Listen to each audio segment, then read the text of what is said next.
Welcome back to the Nick Bartlett Show, everybody.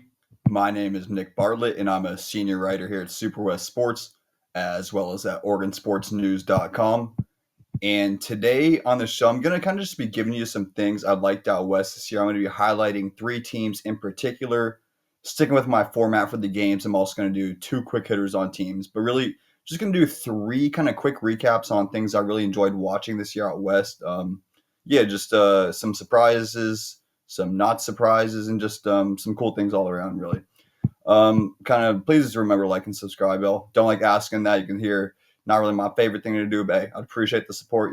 Hey, just grinding out here one day at a time, just like you. And with that, let's just get straight to the games.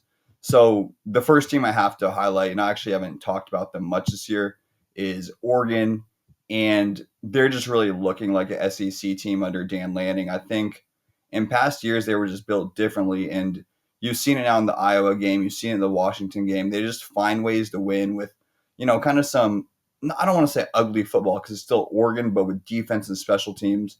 Looking at my actual notes here, again, the way they beat UW in Seattle last week was efficient football. Good defense, picking up a big third and 9 in the fourth quarter to Malik Benson. Obviously, he took it to the house, and that kind of sealed the game. But if you look at that in comparison to the Iowa game, they learn from their mistakes, and that's big. That's huge. In the Iowa game, they didn't put the game away. Obviously, Atticus Sappington kind of bailed them out the end there. But against UW, when DeMond Williams made that big drive in the fourth quarter, got the crowd fired up, so much for that. The Ducks ended that in about 4 seconds. So it seems like Oregon's learning from their mistakes, and this is a team who might often get overlooked just because of how good they are. So I don't even talk about them or haven't talked about them much this year. So I wanted to make sure to give them some shine. And kind of, again, as we touched on, the two big games I'm going to be highlighting just kind of, I think, prepare you for the college football playoff is going to be Washington and Iowa. Again, if you look at last week's game against the Huskies, controlled it really the majority of the game. Good defense, good rushing attack, good special teams. But they found ways, again, they just made the plays when it really, really mattered. And I always go back to like those 2019, 2018 teams has been that long with Justin Herbert, where they lost to ASU in that heartbreaking way. And under Dan Lanning, these situations just don't happen. The Ducks find a way, and it's cool to see. So again, just kind of highlighting two things I think that might be beneficial before the college football playoff. Again, just the way they beat UW in Seattle. Could have went the other way. Again, the crowd got into it and just made a big play when it really mattered. Kudos to Dante Moore for finding what feels like the Ducks' 10th receiver this year. And then a couple notes on the Iowa game. I know that's a little bit further back, but again, I just think that see if there's anything I really want to touch on. Actually, one final thing from the UW game. I think they could have done a little bit better job on Adam Muhammad defensively. Just a little bit better job. Nothing too crazy, but a little bit better. I'm being really nitpicky here. Going to the Iowa game, again, I just think that you're looking at a play when the two Iowa halfbacks are kind of collided. They sack Mark Gronowski. They take advantage. It's little things like this that these Ducks teams do that teams maybe under Cristobal, you want to go way back to Chip Kelly, might have not had the same just the same energy, the same really defensive SEC built team. So again, kudos to the Ducks. I don't want to just keep saying the same point. And then a final note, congratulations to Dante Moore and everything he's done this year. Been just amazing, whether you talk about the throw against the Huskies last week, the huge throw against Iowa, 20 yards to set up a field goal position, literally one of the best balls of the year. He's filled in and he's done a hell of a job. And it doesn't always work this way. Think back, now we're going back, 10 years, 2016.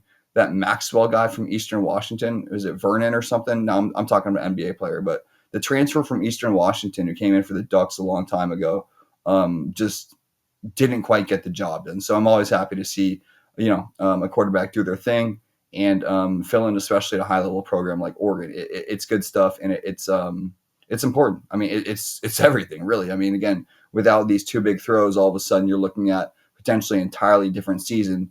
And with a team that has the caliber of talent like Oregon, they should be in the college football playoff.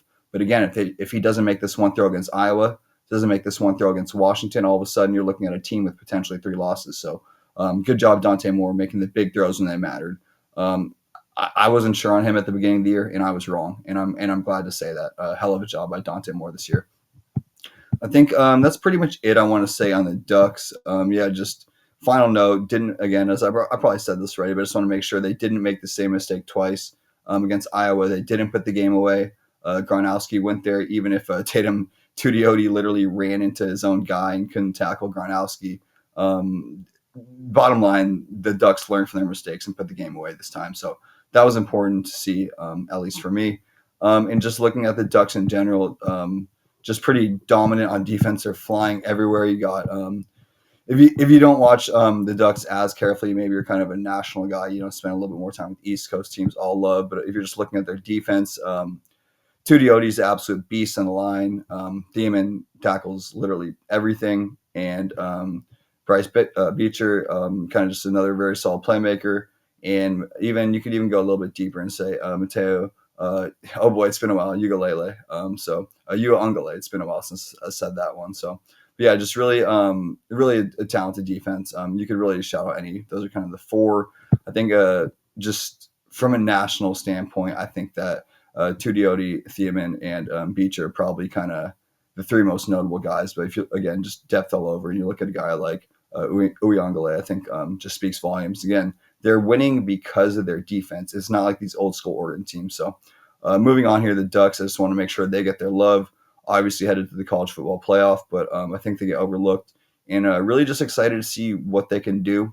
As always with Oregon, I'd like to see them get a number one receiver. But with Decorian Moore, his health maybe getting a little bit better, with about every other one of their receivers, maybe they can be a little bit more explosive on offense and potentially match a team like Ohio State if if that happens again. So next team I want to talk about this year is going to be New Mexico, I believe, is who I got in my notes here. Let's see if I'm going out of order, though. Yeah, it's going to be New Mexico. First off, if you haven't heard, they're not going to get an opportunity to play in the Mountain West Championship this year due to computer metrics. Yeah, I guess just due to computer metrics. So whatever that means, it's going to be UNLV versus Boise State. That'd be pretty frustrating if you're a Lobos fan, considering they beat UNLV and SDSU in their last five. And I just stole that out of my notes. But yeah, just that'd be kind of frustrating, just throwing that out there. But bottom line, this team has improved tenfold. I mean, if you're not on the New Mexico train, you should be. They're absolutely killing it this year. They're different. They're very different. And again, in their last five, they beat UNLV and SDSU. These are two out of the top 4 or 5 teams in the Mountain West this year. But let me get to the actual notes. So again, not going to get a chance to play in the Mountain West Championship. That's kind of frustrating. They just re-signed Jack Eck to, I feel like I wrote that in the wrong there. Yeah, what the heck? They just re-signed Jason Eck to a 5-year extension worth $8.75 million or $1.75 million annually. So that's huge for the program. A coach like him, he could have left immediately. So Eck's going to stick around. That's huge. I mean, that's everything. Again, this day and age, college football loyalty's gone, and I'm kind of foreshadowing a little bit. You'll see here, but loyalty's gone, and he's stuck around. And now New Mexico has a really good chance to build a program in a place that's been basically desolate in football my entire life. It feels that way, at least. So cool to see that he stayed and getting paid a little bit. Almost $2 million. I'm sure the cost of living is a little bit cheaper in New Mexico, maybe in other parts of the country. So that's gonna take you pretty far. So good for you and your family. Obviously, it is dependent on who stays, but Jack Lane, excuse me, there. It's kind of like Jack Lane, unpredictable. Jack Lane is a good quarterback, can make plays, move the ball up and down the field. He just got to protect the ball better. He threw a lot of interceptions this year. I think it was like 9. This isn't going to be like the most stats-driven show. I think you've had enough stats for me this year. But yeah, Jack Lane is really a little bit unpredictable, but he can move the ball up and down the field. And I think actually what the Lobos kind of need sometimes for upstart team, you want that guy who's a little bit too confident rather than maybe lacking confidence. That's for sure. So along with him though, I'd say Damon Bankston, good halfback. He's a tough tackle. I always think of him in that early season game against UCLA. I know the Bruins were a little bit different back then, but hey, he made them look bad and felt like to me he's run over everyone in that contest. They got a lot of other guys who contribute, but he's just the guy who stood out to me this year. Bankston, really enjoyed watching him. Pretty tough tackle, again, going downhill. Not going to call him like, the top 10 guy nationally, but when he's going downhill, definitely a really good playmaker. Dorian Thomas is a good young tight end out of Kent, Washington, my neck of the woods. I'm a little bit more North Seattle. That's a little more south, but always good to see a local boy kind of doing good. Particularly, again, just at a place like New Mexico, it's not like anyone thought, with all due love and respect, that Dorian Thomas would be a name I'd be talking about at the end of the year. But because of the level of success, I'm sitting here talking about him. So kudos, just a good young, promising tight end. And then Keegan Johnson proved a hell of a receiver this year. Their leading guy all around statistically. He's like a 5th or 6th year senior. Who knows with receiver rules, senior rules anymore? What's he, like a 6th or 7th year guy? Is he even allowed to transfer, stay? Can he transfer again? He's in the NFL, CFL, hell if I know. But I think he should be gone. But he's had a heck of a year. So looking at that combination. And then on defense, I think everyone knows about Jason Eck, the coach's son. Absolute beast, basically, literally tackles everything. We're talking about Thiamin tackles everything. Oregon, he actually tackles everything because just a little bit more responsibility with less talent around him. But I think two guys that people might not know for the Lobos, the defensive end combination of Keyshawn James Newby and Brett Carhu combined for 15 sacks this year. I don't know why I said that in slow motion, like I was like depressed or something. That's super weird, like a piano classical tune. But they've combined for 15 sacks this year, and that's Brett Carhu and Keyshawn James Newby. Really solid defensive end combination. And really, again, this is a team, like I said at the top, just ended their year on 5 straight wins, and they probably feel slighted. There's no other way to say it. They probably feel slighted. So you're looking at next year. They're going to come in hot, ready to go again, depending on who stays in this new day and age of college football. We need to find a way to fix this or monitor it or patrol it or do something. But bottom line, I'm thinking they should have some returning talent. Coach resigned for 5 years, and you just went 8-3. What's it? 8-3, most likely playing in a bowl game. 9-3, took out SDSU from the Mountain West Championship. So you think you're coming back for conference title next year if you're on this team. So I don't know if that's realistic or not, but you're thinking that way 100%. So you'd think a really big portion of their players would definitely return. It makes logical sense, at least. So thinking if there's anything, pretty much just want to say watch out for them next year. The defensive end combination, again, offense, you got those 4 players. Probably a lot of guys nationally just haven't heard of them. But again, Keegan Johnson, their best receiver. Dorian Thomas, a really solid young tight end out of Kent, Washington. Damon Bankston, and they have a lot of their halfbacks. I want to clarify that they do have a lot of their halfbacks. I just enjoyed watching Bankston this year, but they have a lot of other guys who do contribute. And again, if Jack Lane can just protect the ball a little bit better, the team could be even better next year, which is crazy to say. But again, if you can protect the ball, keep that big playability, kind of that, I wouldn't say big playability, but keep the ability to move the ball consistently up and down the field to be a viable threat. Sometimes in college, you don't have a threat. Maybe him being more of a threat than Jaden Denegal is the reason New Mexico wins that game over SDSU, that sort of thing. Even though, Denegal might, statistically protect the ball a little bit better. That's where that confidence factor might play a factor. Not sure, but heck, they did win. So I don't know anything, but there's my 2 cents on that. Next game, dying out here, guys. Next game or next team I want to talk about. So those are kind of. Actually, I can't say I got one more team I want to talk about before we get to the final 2. We got Arizona, and just pretty simply, one of my favorite players I watched this year was Noah Fifita.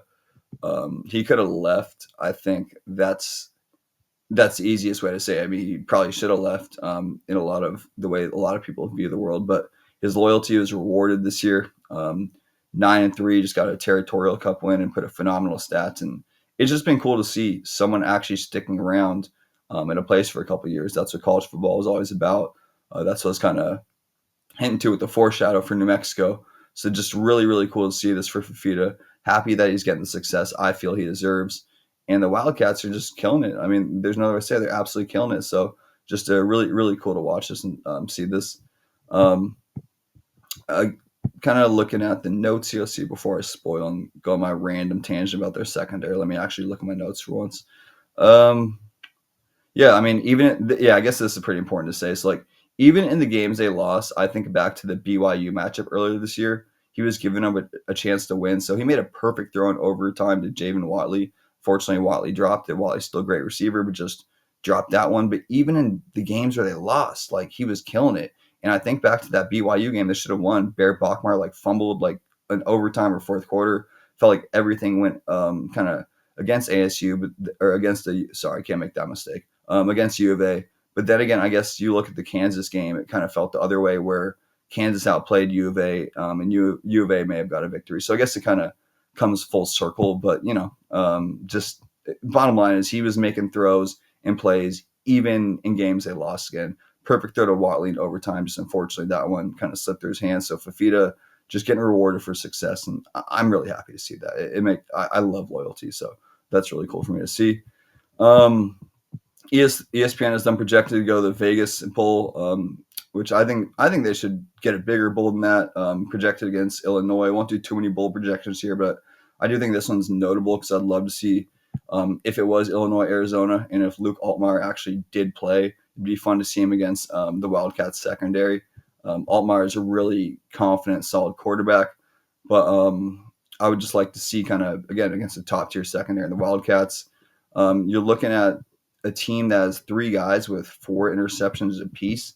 I'm going way too far in my notes here, but we're going to roll with it. I'm going to go back to the offense here in a second because I know I just skipped ahead, guys. But yes, again, their secondary's been terrifying this year. But 4 guys with 3 interceptions, 3 guys with 4 interceptions apiece. Dalton Johnson, Traden Stukes, and Javion Cole. So again, if that matchup to Altmaier happens, that'd be really fun. I know I'm getting kind of ahead of myself here for the bowl game, but I do think that'd be, think that'd be cool to watch for sure. Going back to their offense, Ismail Mahdi's been pretty good this year. At halfback, I don't want to say a superstar, but definitely provides some consistency, some support.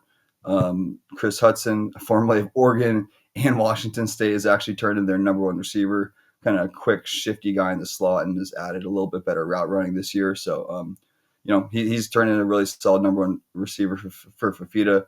They also have 6 guys who have over 250 yards receiving this year. So just a really solid group all around. Again, just I think that's kind of what happens when you have a good quarterback.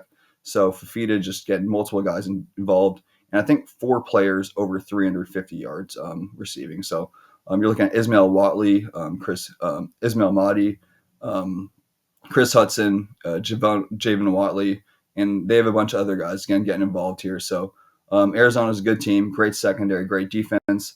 Happy to see the quick rebuild, and just, again, really, really happy for Fifita. And my main point here is I just love seeing loyalty rewarded. So I think that's all I want to touch on there. And, yeah, guys, I also got another job I'm running off to, so let me kind of get us out of here really quickly. Just want to say, for my quick hitters, shouts to Washington State making a bowl, 6-6 this year, with really an FCS roster. That's all I got to say. A lot of guys coming in from South Dakota State with Jimmy Rogers, and they find a way to get it done. And for me, obviously being a Washington State alum, that's pretty cool to see. So just happy to see it again with basically 75 new players. It's cool to see it for me. Bottom line, that's that for the Cougars. 6-6, and actually could have been a little bit better had they not blown 2 games against James Madison in Virginia. So really excited to see the future of that. And for Cal, won't swear. Cal, their schedule makes no sense. They beat SMU, got killed by Stanford, beat Louisville, lost to Virginia Tech in double overtime, barely beat Boston College, and lost to San Diego State 34-0 again. They beat SMU, got killed by Stanford, beat Louisville, lost to Virginia Tech in double overtime, barely beat Boston College, and lost to San Diego State. That's been Cal's year. Justin Wilcox is out. Let's hope for some stability in the future. JKS is obviously a beast. Jacob DeJesus has had a great year. Tron Grizel has had a great year. Love Katie Lave on defense, as well as Hezekiah Masses. But Cal, their schedule, what the deuces. This has been the Nick Bartlett Show. Thank you guys for tuning in. I am out of here. Got to try and make it on time. You know what I'm saying? Try and make on time for this, try and make on time for that. Good luck to Oregon, the CFP, New Mexico in their bowl, and going forward, Fifita for life, baby. WSU making a bowl game with the FCS roster, and Cal for somehow finishing 7-5, I think. Pretty sure. I don't know. I guess so. Enjoy championship week, guys. I know I'm going to enjoy kind of the extra time not writing this week and just getting to watch the games. This has been the Nick Bartlett Show. Thank you for tuning in. Please make your life be a little bit less confusing than Cal season. Deuces.